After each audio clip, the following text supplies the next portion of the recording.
This has to be one of the most famous traffic jam pictures of all time. This is Dagen H, which I know I'm probably mispronouncing. This is the day Sweden switched from driving on the left to driving on the right, and it was chaos.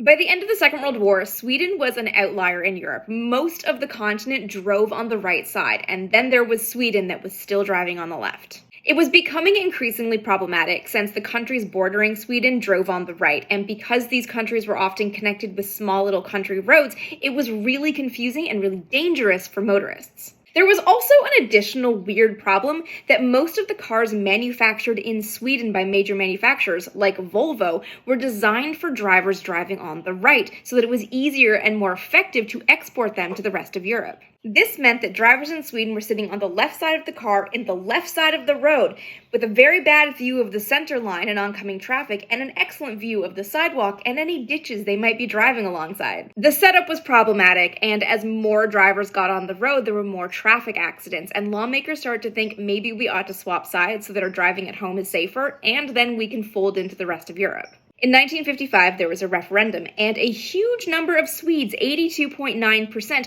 voted to stay driving on the left, but Parliament overrode the populace because of safety. The switch came on September 3rd, 1967 at 5 o'clock in the morning, and it was a Herculean effort.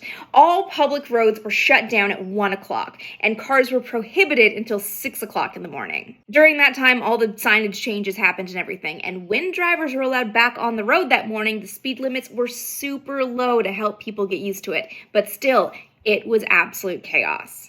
Gradually, as people got used to it, speed limits were raised, and eventually, people got used to it.